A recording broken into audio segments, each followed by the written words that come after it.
మొత్తంగా ఏపీలో అధికార ప్రతిపక్షాల మధ్య ఫర్నిచర్ ఫైట్ నడుస్తోంది. జగన్ క్యాంప్ ఆఫీస్ సౌకర్యాల కోసం కోట్ల రూపాయలు ఖర్చు చేశారంటూ టీడీపీ ఏదైతే ఒక ఆరోపణ చేస్తోంది, దానికి సంబంధించి సీఎం పదవి పోయాక కూడా ఫర్నిచర్ రిటర్న్ ఇవ్వరా? ఇంత అంటే వేల కోట్లు ఉన్నటువంటి జగన్మోహన్ రెడ్డి ప్రజాధనంతో ఆయన సొంత ఏదైతే ఇల్లుందో ఆ ఇంట్లో ఒక క్యాంపు ఆఫీస్ నిర్వహించుకుంటూ అక్కడ ఈ ఫర్నిచర్ మొత్తాన్ని పెట్టుకోవడం ఎంతవరకు సబబంటూ టీడీపీ అయితే గట్టిగా ఫైర్ అవుతోంది. దీనికి సంబంధించి అసలు ఎంత అయ్యిందో ఆ ఫర్నిచర్ మొత్తానికి మీరు లెక్క పంపించండి, మేము ఇచ్చేస్తామంటూ ఇటు వైసీపీ కూడా ఒక ట్వీట్ చేసింది. కాబట్టి వార్ అయితే నడుస్తోంది. గతంలో కూడా దీనికి సంబంధించే కోడెల శివప్రసాద్కి సంబంధించి ఆయన కూడా కొంత ఆఫీస్ ఫర్నిచర్ని వాడుకున్నారని ఇదే వైసీపీ గతంలో కొన్ని కామెంట్స్ చేసింది. ఇప్పుడు అదే వైసీపీ అధినేత అయినటువంటి జగన్మోహన్ రెడ్డి విషయంలోనే ఇటువంటి ఆరోపణలు రావడం, దీనికి సంబంధించి వైసీపీ కూడా స్పందించడం ప్రస్తుతం రాష్ట్ర వ్యాప్తంగా కొంత చర్చనీయాంశం ఉందని చెప్పుకోవాలి. ఇక ఇదే అంశానికి సంబంధించి మరిన్ని తెలంగాణ అదేవిధంగా దేశవ్యాప్త రాజకీయాలకు సంబంధించి మనతో పాటు చర్చించడానికి మా పొలిటికల్ ఎడిటర్ అరవింద్ కొల్లి గారు సిద్ధంగా ఉన్నారు. వారిని అడిగి మరిన్ని విషయాలు తక్షణంగా తెలుసుకునే ప్రయత్నం చేద్దాం. గుడ్ మార్నింగ్ అరవింద్ గారు. Good morning Vijay. ఎలా చూడాలి ఫర్నిచర్ గొడవకు సంబంధించి, అసలు ఏం జరుగుతోంది? ఇప్పుడు జగన్మోహన్ రెడ్డి వివాదం వచ్చిన తర్వాత ఏదైతే పే చేస్తామని వైసీపీ చెప్తుందో, ఆ వివాదం రాకముందే కోడెల శివప్రసాద్ అప్పుడు తాను రీపే చేస్తాను లేదా ఫర్నిచర్ హ్యాండ్ ఓవర్ చేస్తాను అని చెప్పినటువంటి పరిస్థితి చూసాం. ఓకే, అదే సందర్భంలో ఆయనని సోషల్ బాయ్కాట్ చేసే విధంగా ఒక మైండ్ గేమ్ ఆడినటువంటి వైసీపీ. అందులో ఎక్కడ భేదాభిప్రాయం ఉండాల్సిన అవసరం లేదు. చివరికి కోడెల సామాజిక వర్గానికి చెందినటువంటి ఒక పత్రిక, అది సామాజిక వర్గ పత్రిక, ఆ పత్రిక అదే బయట పత్రిక ఏం కాదు, అది ఆ కుల సంఘం నడిపేటటువంటి పత్రిక.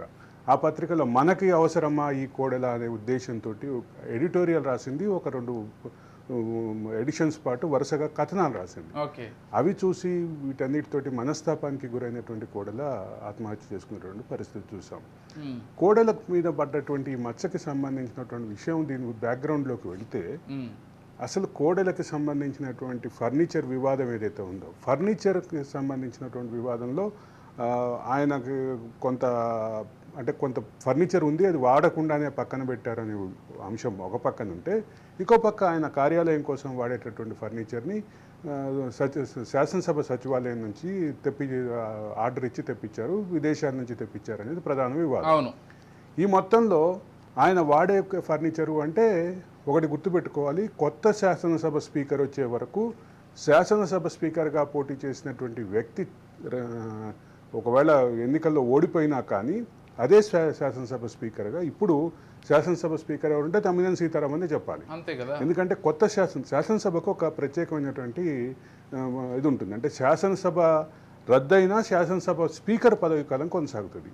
ఇది భారత రాజ్యాంగంలో చాలా క్లియర్గా ఉన్నటువంటి అంశం.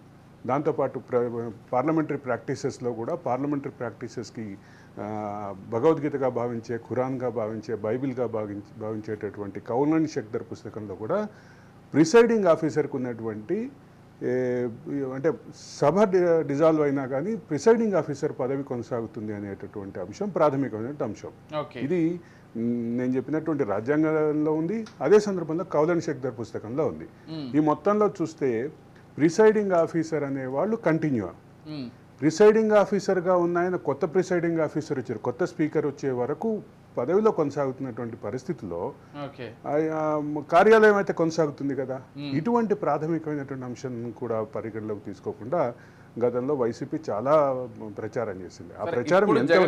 ఆ ప్రచారం ఏ మైండ్ గేమ్ ఏదైతే ఉందో అది ఎంత స్థాయికి వెళ్ళిందంటే, ఆయన అంటే ఆ కులానికి హీరోగా చెప్పినటువంటి పత్రికలు చివరికి ఇటువంటి వాడు మనకు అవసరమా అని వ్యాసాలు రాసేలాగా, సంపాదకీయాలు రాసేలాగా వెళ్ళింది. దీనికి సంబంధించి వివాదం గత వివాదం. ఇప్పుడు కొత్త వివాదం ఏంటంటే జగన్మోహన్ రెడ్డికి సంబంధించినటువంటి వివాదం. తాడేపల్లి ప్యాలెస్లో ఉన్నటువంటి మంచాల దగ్గర నుంచి అన్నీ కూడా ఫర్నిచర్తో సహా మొత్తం కూడా ప్రభుత్వ ఖాతాలో తెప్పించారు అనేది తెలుగుదేశం పార్టీ వాదన.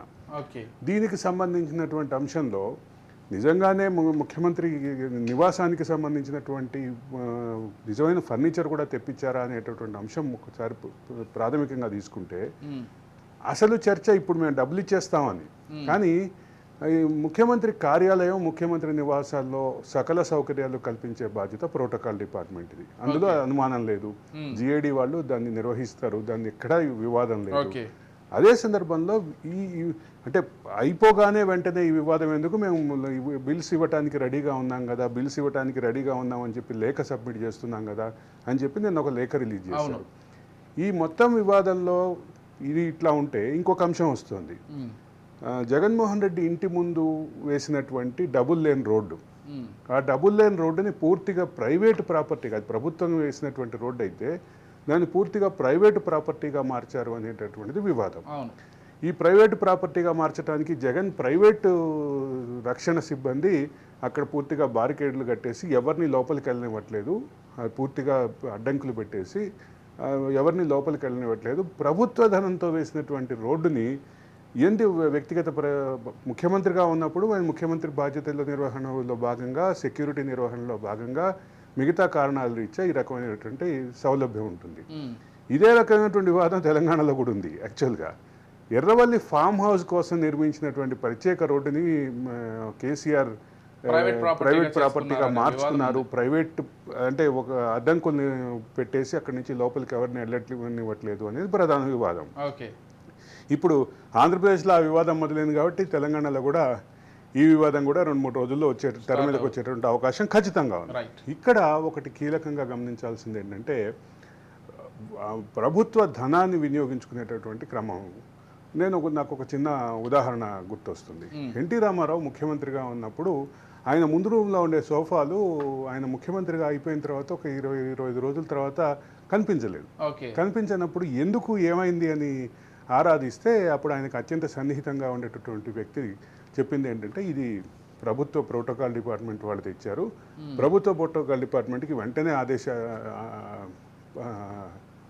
రిటర్న్ ఇచ్చేయాలని చెప్పి ఎన్టీఆర్ ఆదేశించారు. ఆ మేరకు మేము ఇచ్చేసాము. దాన్ని పంపించడానికి కూడా వాహనం రాకపోతే మేమే వాహనాన్ని బుక్ చేసి మరీ పంపించాము అని చెప్పేటటువంటి పరిస్థితి. అంటే అప్పుడు చంద్రబాబు సీఎం అయిన 20 రోజులకే ఆయన తన ఇంట్లో ఉన్నటువంటి ప్రభుత్వ ఫర్నిచర్ని హ్యాండ్ ఓవర్ చేశారు. ఇటువంటి పరిస్థితి ఇంకా కొంతమంది విషయంలో కూడా చూసాం. ముఖ్యంగా మరొక ముఖ్యమైనటువంటి నాయకుడి గురించి చెప్పాలి, రోషయ్య గారికి సంబంధించినటువంటి వివాదం అప్పట్లో విస్తృతంగా పత్రికల్లో కూడా వచ్చింది. ఆయన వాడే ప్రభుత్వానికి సంబంధించినటువంటి ఫర్నిచర్ని వెంటనే పంపించేశారు, డిపార్ట్మెంట్కి హ్యాండ్ ఓవర్ చేశారు. కానీ కంటిన్యూషన్లో ఉన్నది కాంగ్రెస్ ప్రభుత్వమే, కిరణ్ కుమార్ రెడ్డి ముఖ్యమంత్రి. ఫర్నిచర్ పైగా ఆయన ఫర్నిచర్తో పాటు ఆయన కొంత ప్రోటోకాల్ ఉంటుంది. ఆయన మాజీ ముఖ్యమంత్రిగా కొంత ప్రోటోకాల్ ఉంటుంది. అదే సందర్భంలో ఎమ్మెల్సీ కూడా, నా ఎమ్మెల్సీకి సంబంధించినటువంటి కొంత ప్రోటోకాల్ ఉంటుంది. అయినా కానీ వెనక్కి పంపించిన పరిస్థితి. అటువంటి హుందాగా ఉన్నటువంటి నాయకుల్ని చూసినటువంటి మనం ఇక చంద్రబాబు నాయుడు విషయంలో కూడా ఇటువంటి కొన్ని సానుకూలమైన విషయాలు విన్నాం గతంలో. ఇటువంటి పరిస్థితులు ఉన్నటువంటి, ఇటువంటి నాయకులు ఉన్నటువంటి చోట ఖచ్చితంగా ఇది ఒక అంటే పాజిటివ్ వైబ్రేషన్ అయితే కాదు. దీన్ని భవిష్యత్తులో కూడా ఇప్పుడైతే రాజకీయ రచ్చ జరుగుతోంది, మరిన్ని విమర్శలు ప్రతి విమర్శలు కూడా ఈ విషయంలో కొనసాగేలాగే కనిపిస్తున్నాయి. చూద్దాం ఈ అంశంలో ఏమవుతుందో. మరి వీళ్ళైతే ఆ మొత్తం ఖర్చుకు సంబంధించి దాని బిల్స్ పంపించేస్తామని చెప్తున్నారు. చూద్దాం ఏమవుతుందో. బిల్స్ పంపించడం మాత్రమే పరిష్కారం కాదు. దీన్ని ముందుగా ఎవరు గుర్తించి, అంటే ఒకవేళ వివాదం అయినాక బిల్స్ దాకా వచ్చే ముందు అసలు వివాదం రాకుండానే చూసుకుంటే ఇప్పుడున్నటువంటి పరిస్థితుల్లో వైసీపీకి ఉన్నటువంటి ప్రస్తుత ప్రతికూల పరిస్థితిలో బాగుంటుంది. ఆ రకమైనటువంటి డెకోరం, ఆ హుందాతనం కూడా మెయింటైన్ చేయాల్సినటువంటి బాధ్యత నాయకుల మీద ఉంటుంది. చంద్రబాబు తన నివాసానికి అనుగుణంగా పక్కనే కట్టుకున్నటువంటి ప్రజావేదికకు సంబంధించినటువంటి అంశం ఉంది. ప్రజావేదికని ముఖ్యమంత్రి కార్యాలయం అంటే ముఖ్యమంత్రికి సంబంధించినటువంటి క్యాంప్ ఆఫీస్కి అనుబంధంగా కడితే అక్కడ ఉన్నటువంటి ముఖ్యమంత్రి అప్పుడు అంటే ఇమీడియట్గా ఇప్పుడు విజయవాడ, గుంటూరు పరిసర ప్రాంతాల్లో రాజధాని ప్రకటించిన తర్వాత విపరీతమైనటువంటి ట్రాఫిక్ జామ్ ఎదుర్కొన్నటువంటి పరిస్థితి. ఇంకొక దగ్గర దూరంగా ఉన్నటువంటి ప్రదేశానికి వెళ్ళి ముఖ్యమంత్రి సమీక్షా సమావేశాలు నిర్వహించాలంటే ఇబ్బందికరమైనటువంటి పరిస్థితి ఉన్న నేపథ్యంలో ప్రజావేదిక కట్టాము అని అప్పుడు ప్రభుత్వం క్లారిటీ ఇచ్చింది. ప్రజావేదికలోనే సమీక్ష కార్యక్రమాలు ఉంటాయి, ప్రజావేదికలోనే ముఖ్యమంత్రి ప్రజలకు సంబంధించిన విజ్ఞప్తులు స్వీకరిస్తారు అనేటటువంటి అంశం ఉంది. ఇది కొత్త విషయం కాదు. కానీ దాన్ని ప్రజావేదికని వివాదం చేసి కూల్చినటువంటి జగన్మోహన్ రెడ్డి ఆ జగన్మోహన్ రెడ్డికి సంబంధించిన వైసీపీ ఇటువంటి పరిస్థితుల్లో ఖచ్చితంగా ఈ విషయంలో రైట్. డిఫెన్స్లో పడిందని చెప్పక తప్పదు. అయితే ఇక ప్రజావేదికకి సంబంధించిన ప్రస్తావన వచ్చింది కాబట్టి ఇంకొక విషయం కూడా చెప్పాలి. ప్రజావేదికని గత 5 సంవత్సరాల పాలన విధ్వంసానికి నిదర్శనంగా అట్లాగే ఉంచుతాము, దాన్ని రీకన్స్ట్రక్ట్ చేయము, కొంతకాలం పాటు అది అట్లాగే కొనసాగుతుంది అని చెప్పి ముఖ్యమంత్రి చంద్రబాబు ప్రకటించారు. రైట్. ఇది కూడా అంటే గత పాలనని ప్రజలకు మనసులో రెగ్యులర్గా గుర్తు చేయటం అనేది ఉద్దేశంగా తెలుగుదేశం చూస్తోంది. కానీ దీనికి సంబంధించినటువంటి అంశంలో ప్రభుత్వం రీథింక్ చేసి దాన్ని రీకన్స్ట్రక్ట్ చేస్తే బాగుంటుందేమో అనేది చాలా మంది భావంగా చూడాలి. తెలంగాణలో చూసుకున్నట్లయితే విద్యుత్ కొనుగోళ్లపై 12 పేజీల లేఖ అయితే రాశారు కేసీఆర్. దానికి సంబంధించి తనపై కక్ష సాధింపు చేస్తున్నారు, అందుకే కమిషన్ ఏర్పాటు చేశారంటూ కూడా ఆయన కొన్ని వ్యాఖ్యలు చేశారు. మొత్తంగా విద్యుత్కు సంబంధించిన తెలంగాణలో విద్యుత్ ఉంటుందా లేదా అనేటువంటి పరిస్థితుల నుంచి తెలంగాణలో విద్యుత్ 24 గంటలు ఉంటుందనే స్థాయికి తీసుకొచ్చింది ఇదే కేసీఆర్. ఆ కేసీఆర్ పైన కమిషన్ వేస్తారా అంటూ నరసింహారెడ్డికి సంబంధించి ఆయన కొన్ని వ్యాఖ్యలు. ఆయన ఇంకో మాట అన్నారు. హైకోర్టు మాజీ ప్రధాన న్యాయమూర్తిగా వ్యవహరించిన మీరు న్యాయ ప్రాధికారిక సంస్థలైన ఈఆర్సీలు వెలువరించిన తీర్పులపై ఎంక్వైరీ కమిషన్ ఏర్పాటు చేయడం చట్టవిరుద్ధమని ప్రభుత్వానికి సూచించకుండా బాధ్యతలు స్వీకరించడం విచారకరం. తర్వాత మీరు చట్టవిరుద్ధంగా ప్రారంభించి అనేక విషయాలను సమగ్రంగా పరిశీలించకుండానే పరిగణలోకి తీసుకోకుండానే 11/6/2024 నాడు పత్రికా విలేకరుల సమావేశం నిర్వహించి పలు అంశాలపై అసంబద్ధమైన వ్యాఖ్యలు చేశారు. అట్టి విషయాలను నేను ఆక్షేపిస్తూ నా అభ్యంతరాన్ని మీకు తెలియజేస్తున్నాను. ఇది 3వ పేజీలో ఉన్నటువంటి ఒక పారాగ్రాఫ్.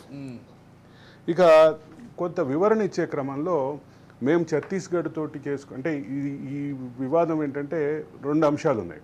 ఒకటి థర్మల్ ప్రాజెక్టుల నిర్మాణం నిర్వహణకి సంబంధించి, రెండోది మొదటిది అసలు యాక్చువల్గా అదే ప్రాథమికమైనటువంటి అంశం ఛత్తీస్గఢ్తో ఉన్నటువంటి పవర్ పర్చేసింగ్ అగ్రిమెంట్లు. అంటే 2 గవర్నమెంట్ల మీద జరిగినటువంటి పవర్ పర్చేసింగ్ అగ్రిమెంట్ల మీద అవినీతికి ఆస్కారం ఎక్కడ ఉంటుంది అని మొదటి నుంచి బుల్డోజ్ చేస్తూ వస్తున్నటువంటి, బుల్డోజ్ అనే పదం ఖచ్చితంగా వాడాల్సిందే ఇక్కడ, బుల్డోజ్ చేస్తూ వస్తున్నటువంటి కేసీఆర్ ఇప్పుడు కొత్తగా ఈ లేఖ రాసే క్రమంలో అదే భావాన్ని వ్యక్తం చేశారు. 2 ప్రభుత్వాల మధ్య, ఛత్తీస్గఢ్ ప్రభుత్వానికి తెలంగాణ ప్రభుత్వానికి జరిగినటువంటి ఈ చర్చలో అసలు ఇవన్నీ ఎక్కడొచ్చినాయి, అవినీతికి ఆస్కారం ఎక్కడుంది అంటే చెప్పారు.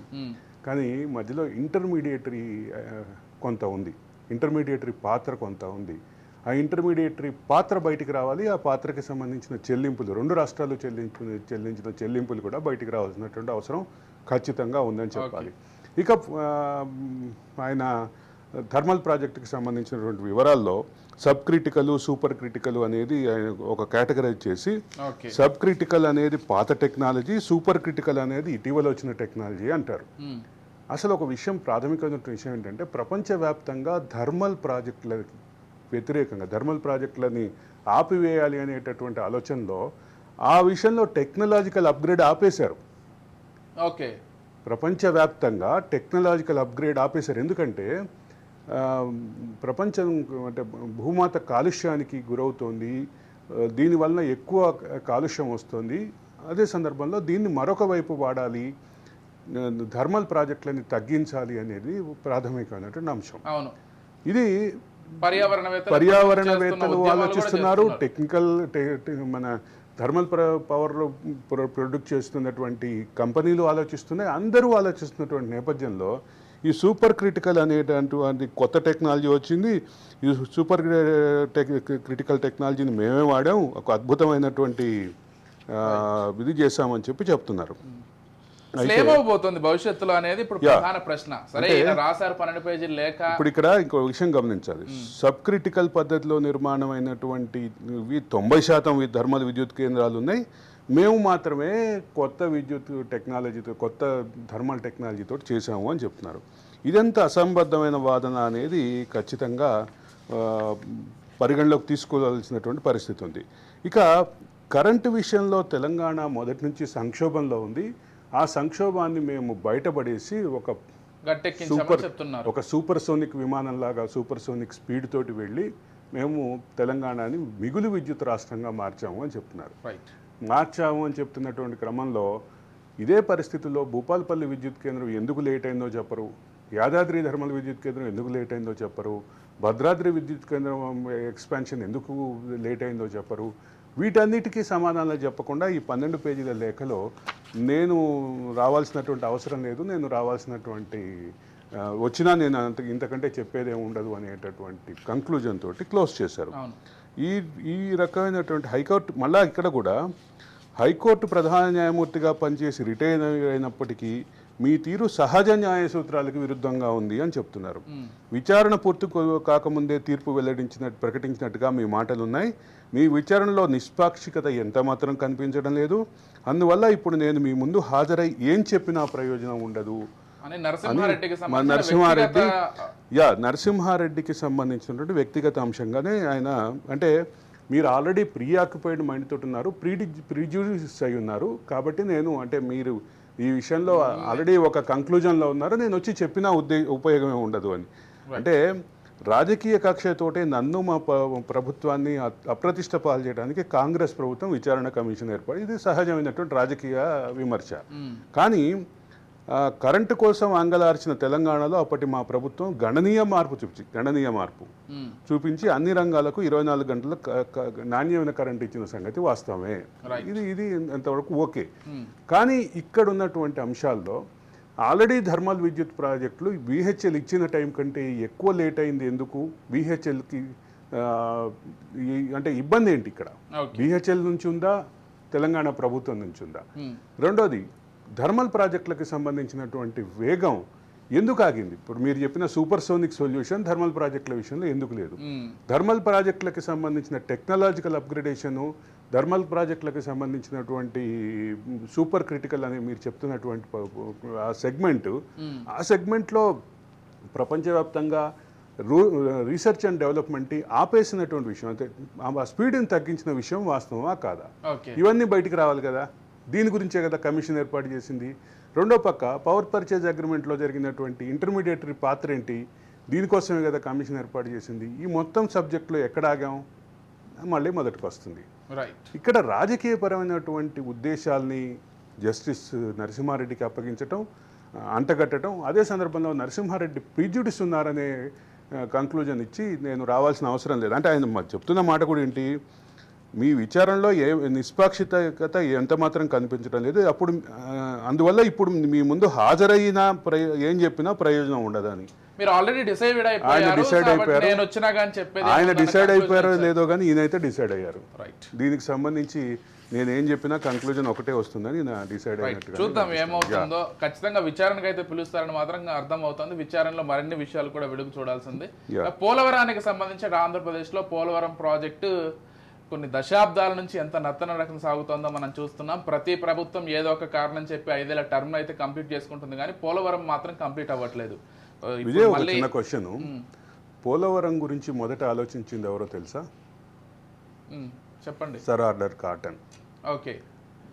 సర్ ఆర్డర్ కాటన్ బ్రిటిష్ టైంలో బ్రిటిష్ ఇంజనీర్ అనేటువంటి ఆ కాటన్ అప్పట్లో అనుకున్నారు. అప్పట్లో దానికి సంబంధించిన డిజైన్ చేశారు. సరే, ఇప్పుడు అది డిజైన్ మార్చి దానికి సంబంధించినటువంటి లొకేషన్ని కూడా కొంత అడ్జస్ట్ చేసి ప్రధాన నది మీద కాకుండా పక్కన బైలైన్లో ప్రాజెక్ట్ కట్టి దానికి ఒక కాఫర్ డ్యామ్ తోటి అడ్డుకట్ట వేసి దీనికి సంబంధించి చాలా వివాదం అయితే ఉంది. దీనికి ఉన్నటువంటి ఇటు వరద పెరిగితే అటు కాఫర్ డ్యామ్ ద్వారా, అంటే ఇప్పుడు ప్రస్తుతం కట్టినటువంటి కాఫర్ డ్యామ్ ద్వారా ప్రత్యామ్నాయ ఏర్పాట్లు చేసి ఇదంతా జరిగేటటువంటి విషయం ఉంది. అయితే ఇక్కడ పోలవరాన్ని ఒక బహుళార్థ సాధక ప్రాజెక్టుగా మొదట బ్రిటిష్ వాళ్ళ కాలం నుంచి నలుగుతుంటే దీనికి సంబంధించినటువంటి వేగం కొనసాగుతూ వచ్చింది. మొదటి గేటు పెట్టారు, తర్వాత దానికి సంబంధించినటువంటి సివిల్ కన్స్ట్రక్షన్ చాలా వేగంగా జరిగింది. ఒకరోజు ఎక్కువ ప్రాంతాన్ని సిమెంట్ తోటి నింపి దాన్ని గిన్నిస్ బుక్ రికార్డులో ఎక్కించారు. దానికి ముఖ్యమంత్రి హాజరయ్యారు. అదంతా ఒక అంటే తెలుగుదేశం హయాంలో జరిగినటువంటి హైప్. దానికి విరుద్ధంగా కొంత నత్తనడకన సాగింది అనేటటువంటి ఆరోపణలు ఉన్నాయి. ముఖ్యంగా కాంట్రాక్టర్ మార్పుతోటి ప్రభుత్వం దాన్ని ఉద్దేశపూర్వకంగా, అంటే ప్రభుత్వం ఏం చేయాలనుకుందంటే పోలవరాన్ని అంటే చంద్రబాబు ప్రభుత్వం దాని స్ట్రక్చర్ని ప్రాపర్గా కన్స్ట్రక్ట్ చేయలేదని ఎస్టాబ్లిష్ చేయాలని చూసింది తప్ప గత ప్రభుత్వంలో ఉన్నటువంటి 2 మంత్రులు కూడా, అనిల్ కుమార్ యాదవ్ కానీ అంబటి రాంబాబు కానీ, పూర్తిగా దాన్ని on the floor of the house కానీ బయట కానీ దానికి సంబంధించినటువంటి నిర్మాణ నాణ్యతను ప్రస్తావించేటటువంటి పరిస్థితి కనిపించింది. అయితే ఇక్కడ ఒక సమస్య ఉంది. అసంపూర్తిగా ఉన్నటువంటి నిర్మాణాలు వరద తాకిడికి గురై కొంత నష్టం జరిగిందనే విషయం వాస్తవం. కానీ అసంపూర్తిగా నిర్మాణాలకి సంబంధించినటువంటి నెక్స్ట్ స్టెప్ జగన్మోహన్ రెడ్డి పాలనలో జరగలేదనేటటువంటి విషయం ఏదైతే చర్చలో ఉందో, అదే సందర్భంలో భూసేకరణకి సంబంధించినటువంటి వివాదాన్ని త్వరగా పూర్తి చేసి ప్రాజెక్టుని త్వరగా పూర్తి చేయాల్సినటువంటి పరిస్థితిని, ఆ సీరియస్నెస్ని అంటే జగన్మోహన్ రెడ్డి వైసీపీ ప్రభుత్వం దాన్ని ఏదైతే సీరియస్గా తీసుకోలేదనే వివాదం ఉందో, వీటన్నిటి నేపథ్యంలో ఖచ్చితంగా ఆంధ్రప్రదేశ్ ప్రభుత్వం ఇప్పుడు రేపు అంటే ముఖ్యమంత్రి చంద్రబాబు వెళ్తున్నటువంటి నేపథ్యంలో ఈరోజు ఉన్నటువంటి ప్రధానమైనటువంటి చర్చ అంటే దేశవ్యాప్తంగా ఉన్నటువంటి రాజకీయం ఇప్పుడు అంతా చంద్రబాబు వైపు చూస్తోంది. చంద్రబాబుకు ఉన్నటువంటి నెంబరు ఎన్డీఏకి ఉన్నటువంటి నెంబర్కి కలిస్తే బట్టే సుస్థిరమైనటువంటి ప్రభుత్వం వస్తున్నటువంటి పరిస్థితిలో చంద్రబాబు ఏ డిమాండ్స్ పెడతారనేటువంటి అంశం ఉంది. అదే సందర్భంలో 2014 ఆంధ్రప్రదేశ్ పునర్వ్యవస్థీకరణ చట్టంలో కూడా పోలవరం ప్రస్తావన ఉంది. పోలవరాన్ని కేంద్ర ప్రాజెక్టుగా టేకప్ చేయాలనేటటువంటి ప్రస్తావన ఉంది. కేంద్ర ప్రభుత్వం కూడా ఆల్రెడీ దాన్ని టేకప్ చేస్తే నిర్మాణ బాధ్యతల్ని, నిర్వహణ బాధ్యతల్ని ఇప్పుడు ఆంధ్రప్రదేశ్ ప్రభుత్వం ఇంతకీ రాబోయే 5 ఏళ్లలో అయినా పూర్తవుతుందా, లేకపోతే నేను చెప్పినట్లు ప్రతి 5 సంవత్సరాలకు ప్రభుత్వాలు మారుతున్నాయి కాబట్టి? అంటే ఇప్పుడు ఉన్నటువంటి పరిస్థితి ఏంటంటే అసంపూర్తిగా ఉన్నటువంటి నిర్మాణాలు ఏ మేరకు దెబ్బతిన్నాయి అనే అంచనా నుంచి మొదలుపెట్టి ఫేజ్డ్ మేనర్లో ఎక్కడికి వరకు వెళ్ళాలి అనేటటువంటి ప్రధానమైన అంశం. అదే సందర్భంలో యూపీఏ ప్రభుత్వం దిగిపోయే ముందు తెచ్చినటువంటి ఏదైతే చట్టం ఉందో భూసేకరణ చట్టానికి సంబంధించినటువంటి పెద్ద వివాదం ఉంది. అక్కడ ఉన్నటువంటి భూసేకరణ అడ్డంకులన్నీ తొలగించుకోవడానికి 7 మండలాన్ని తెలంగాణ నుంచి ఆంధ్రప్రదేశ్లో కలిపినప్పటికీ ఇంకా వివాదాలు ఉన్నాయి. పోలవరానికి సంబంధించినటువంటి ప్రాథమికమైనటువంటి వివాదం ఇదైతే, దీంతో పాటు ఇంకా కొన్ని వివాదాలు, దీనికి అనుబంధమైనటువంటి వివాదాలు ఉన్నాయి. ఇప్పుడు పోలవరాన్ని స్టడీ చేయాలంటే ముందు ఏ మేరకు దెబ్బతిన్నాయి, అసంపూర్తిగా ఉన్నటువంటి నిర్మాణాలు ఏ మేరకు ఉన్నాయనే దగ్గర నుంచి మొదలుపెట్టి ఇంకా రకరకాల అంశాలని, టెక్నికల్ అంశాన్ని స్టడీ చేయాలి.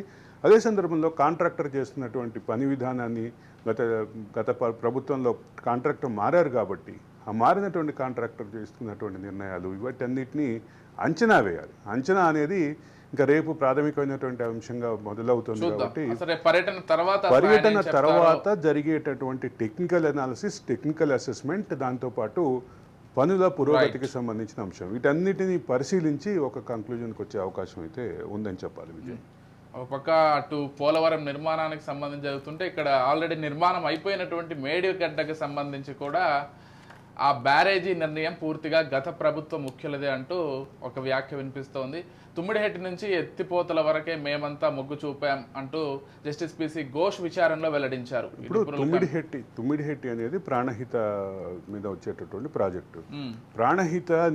ప్రాణహిత కలిసిన తర్వాతే గోదావరి ఉధృతి పెరుగుతుంది అనే విషయం నిర్వివాదాంశం. ప్రాణహిత, పెన్గంగా, వార్ధ కలిసి, అంటే తుమ్మిడిహెట్ కంటే ముందే పెన్గంగా, వార్ధ వచ్చి ప్రాణహితలో కలుస్తాయి. ప్రాణహిత వచ్చి అక్కడ నుంచి వివాదం లేకుండా, అంటే ప్రాథమిక అంశం ఏంటంటే తుమ్మిడిహెట్టి దగ్గర కట్టడం మూలంగా గ్రావిటీ ద్వారా నీళ్ళు వస్తాయి, పైప్ లైన్లు అవసరం లేదు, లేదా కాలువలకి పెద్ద మోటార్లు అవసరం లేదు అనేది ప్రధానమైన అంశం. ఆ గ్రావిటీ ద్వారా వచ్చే నీటి ప్రవాహాన్ని ఎల్లంపల్లి వరకు తీసుకురావాలి అనేది ప్రధానమైన అంశం.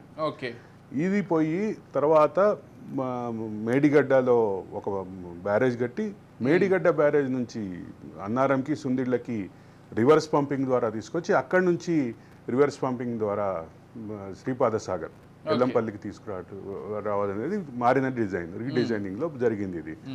ఈ రీడిజైనింగ్లో మొదటి నుంచి ప్రాణహితని మాత్రమే తెలంగాణకి ఒక సత్వర పరిష్కారం, అంటే ఒక సమగ్ర పరిష్కారంగా చూపినటువంటి మేధావులు చాలామంది ఉన్నారు. అయితే దీన్ని కాదని అక్కడికి మార్చడం గత ప్రభుత్వంలో ముఖ్యంగా ముఖ్యమంత్రి బ్రెయిన్ చైల్డ్గా చెప్పారు దాన్ని. ఇప్పుడు నిన్న అదే విషయాన్ని కమిషన్ ముందు రిటైర్మెంట్ ఇంజనీర్ల బృందం ఏదైతే చెప్పిందో, మేమందరం ప్రాణహితకి మొగ్గు చూపాం. ఇంకో విషయం ఏంటంటే ప్రాణహితకిను ప్రాణహిత తుమ్మిడి శెట్టి దగ్గర ఉన్న ప్రాణహిత మీద కట్టాలనుకున్న ప్రాజెక్టుకిను ఆ తర్వాత ఉన్నటువంటి ఎల్లంపల్లికి మధ్యలో గ్రావిటీ ద్వారా వచ్చేటటువంటి క్రమంలో చాలా వరకు పనులు కూడా పూర్తయిపోయినాయి. ఓకే, పనులు పూర్తవటం మాత్రమే కాదు, పనులు పూర్తవడంతో పాటు ఇంకో సుమారుగా ఒక 60 కిలోమీటర్లు 70 కిలోమీటర్లు పనులు పూర్తి చేసి ఉంటే అసలు ఎటువంటి వివాదం లేకుండా చక్కగా నీళ్ళు వచ్చేసేటటువంటి పరిస్థితి ఉంది అనేది ప్రధాన అంశం. దాన్ని పక్కన పెట్టేసి ఇప్పుడు ఇంకోటి ఏంటంటే సిడబ్ల్యూసి తుమ్మిడిహెట్లో నీళ్లుండవు, తుమ్మిడిహెట్టి వద్ద ప్రాణహితలో నీళ్లుండవు అని చెప్పిందనే వాదన ఏదైతే తీసుకొచ్చారో ఆ వాదన కేంద్ర సిడబ్ల్యూసి తరఫున ఖండించారు. రెండోది కేంద్ర జలశక్తి శాఖ సలహాదారైనటువంటి వెదిరి శ్రీరామ్ కూడా దాన్ని ఖండించారు. ఈ నేపథ్యంలో అసలు వివాదం అనేది తుమ్మిడిహెట్టి దగ్గర కాదు, అన్నారం సుందిళ్ళ మేడిగడ్డ కాదు. ఈ వివాదం మొదలైంది తుమ్మిడిహెట్టి దగ్గర నుంచి తీసుకొచ్చి ఇక్కడికి కాళేశ్వరానికి మార్చటం మీద. ఈ మార్చే క్రమంలో జరిగినటువంటి ఎక్సర్సైజు రెండో పక్క దీనికి ఇంకో విద్యుత్ సంబంధించినటువంటి అంశం కూడా ఉంది. విద్యుత్ అవైలబిలిటీని కూడా చూపించాలి అనేటటువంటి అంశం, డిపిఆర్లో ఉండాలి అనే అంశం కూడా బుల్డోజ్ చేశారనేటువంటి ఆరోపణలు ఉన్నాయి. వీటన్నిటి నేపథ్యంలో ఒక వివాదాస్పదమైనటువంటి అంశంగా అయితే ఖచ్చితంగా ఉంది. దీనికి పరిస్థితి ఈ కమిషన్ దగ్గర నిన్న చెప్పినటువంటి ఇన్నాళ్ళు తుమ్మిడిహెట్టే సరైనటువంటి ప్రాజెక్టు అని చెప్పి ఇన్నాళ్ళు ఏదైతే తెలంగాణ మేధో సమాజం, తెలంగాణ నీటి పారుదల నిపుణులు వాదిస్తున్నారో దానికి ఇప్పుడు సబ్స్టాన్షియల్ ఎవిడెన్స్ దొరికినట్టయింది, ఆ వాదన సబ్స్టాన్షియేట్ అయినట్టయింది. సరిగ్గా ఖచ్చితంగా ఈ అంశాన్ని చూస్తే మార్పు నుంచి కారణాలను మొదలు పెడితే మార్పు వెనుకున్నటువంటి పైపుల కంపెనీల లాబియింగ్ దగ్గర నుంచి అన్ని బయటకు వస్తాయి. మొత్తానికి గత ప్రభుత్వంలో జరిగినటువంటి ప్రాథమిక అవకతవకగా చెప్పేటటువంటి మేడిగడ్డ ప్రాజెక్టు రీడిజైనింగ్ కాదు, రీలొకేషన్, తుమ్మిడిహెట్లో కట్టాల్సిన దాన్ని రీలొకేషన్ చేయడం దగ్గర నుంచి వివాదం ఉంది. కాబట్టి ఖచ్చితంగా దీనికి ఒక సొల్యూషన్ అయితే ఈ కమిషన్ ద్వారా వచ్చేటటువంటి అవకాశం ఉంది. రెండోది ఇంకొక మాట కూడా చెప్పాలి. ఇట్లా 12 పేజీల లేఖ ఏదైతే ఎలక్ట్రిసిటీ మీద వేసినటువంటి కమిషన్కి ఇచ్చారో కేసీఆర్, ఇంకా పెద్ద లేఖే ఇందులో కూడా ఘోష్ కమిటీకి కూడా ఇచ్చేటటువంటి అవకాశం అంటే ఆయన దానికి సంబంధించి రీలొకేషన్కి సంబంధించినటువంటి అంశాలు మళ్ళీ అదే వాదన చెప్పే అవకాశం ఉంది. సిడబ్ల్యూసీనే చెప్పింది అక్కడ నీళ్లు ఉండవని, ఇటువంటి వాదనలన్నీ ముందుకు తీసుకొస్తారు. బట్ సిడబ్ల్యూసీ అయితే చాలా క్లియర్గా ఉంది, మేము అటువంటిది ఏమీ చెప్పలేదని. కేంద్ర జలశక్తి శాఖ తరఫున వెదిరి శ్రీరామ్ కూడా చాలా క్లారిటీ ఇచ్చారు. కేంద్ర జలశక్తి శాఖ సలహాదారైనటువంటి వెదిరి శ్రీరామ్ చాలా క్లారిటీ ఇచ్చారు.